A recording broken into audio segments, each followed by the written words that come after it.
How's it going, gentlemen? This is Scott McKay from X and Y Communications, and I'm coming at you from the mist-enshrouded mountaintop fortress that is X and Y Communications World Headquarters. And today I've got a video newsletter that I'm calling Recurring Nightmares. Now, what am I talking about there? Well, in the past you've heard me talk about the term fail to deploy quite a bit.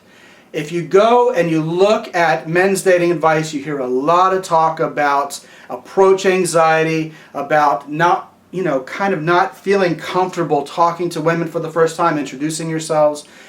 Deep down, we as guys know women aren't going to bite us. They're not going to reach for a gun and cap us just for talking to them.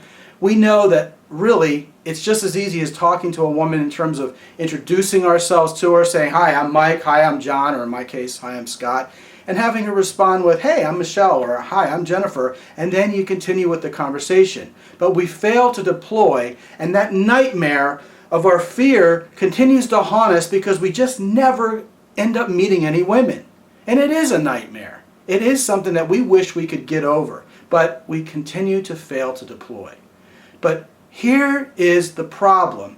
Sometimes, even when we do get up the nerve to go talk to a woman and we realize everything's going to be okay, we're still so wadded up in fear, we're still so concerned about that nightmare that it comes back to haunt us again. We don't know what to say to her. So after we've introduced ourselves to her and her to us, we go, "All right, well, what time is it?" She goes, "It's 1:45. And you go, "All right, well, sorry to bother you. Have a nice day." And she goes, "Bye." Even if she would have wanted to have a conversation with you, you failed to deploy. The nightmare came back in the form of, "I don't know what to say to her, so I'm going to eject. I'm going to bail." But let's say you do talk to her. Let's say you do get a conversation rolling. What comes next? You need to get her phone number.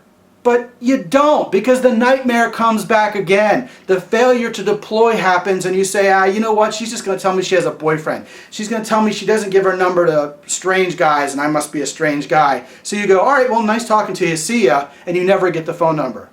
What's she left to do? The poor girl is sniffing her armpits going, "What did I do to make this guy unattracted to me during the course of that perfectly normal conversation?" Let's say you do get her number. Are you going to call her? Or are you going to fail to deploy again? Is the nightmare going to come back? Every time there's an obstacle, every time you overcome it, it seems like the nightmare just comes back night after night, time after time. You're afraid of the voicemail. You're afraid that there's not going to be a chance to erase and re-record. So you just say, "You know what? I'm not going to call her because she wouldn't call me back anyway." You make some lame excuse. But let's say you do call her. Let's say you do get past that other chance to fail to deploy, which is actually making the date with her, getting her to hang out with you. Let's say you get out on the date with her. It's time to kiss her. Are you going to man up and are you going to kiss her, or is that nightmare going to come back and haunt you again? It's another opportunity before us where we as guys make excuses because we think somehow the woman's going to be creeped out, she's going to reject us. It's fear of rejection time and time and time again.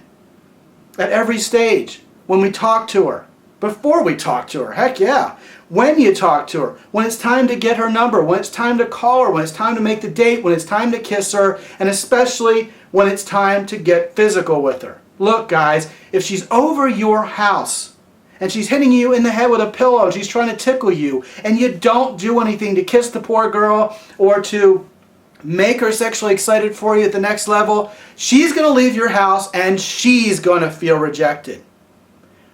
Where does this nightmare end? It's very simple. The nightmare ends with you having felt fear of rejection so many times at so many phases that she ends up feeling rejected. And make no mistake, the woman feels rejected at every single time this nightmare occurs again and again. It's her nightmare too. Guys, what's the simple cure for this? Sorry, there isn't a simple cure for it. But I'm going to tell you straight up, if you can start realizing that women enjoy interactions with guys like you, you're not creepy or weird or needy just by virtue of being male. You're only creepy, weird, or needy if you're creepy, weird, or needy. If you act like a normal human being, treat her like a normal human being, she's going to enjoy talking to you. Yes, she will want to talk to you again. Yes, she would like to hang out with you sometime. She's a bored, middle-class human being just like you are. She wants something to do. These women are bored. I've told you that before. Take her out. If she goes out on the date with you, she must be at least interested in staying attracted to you. If things are going well, yes, kiss her. And if she's showing the signs of wanting to be physical with you, please, please, please validate that interest.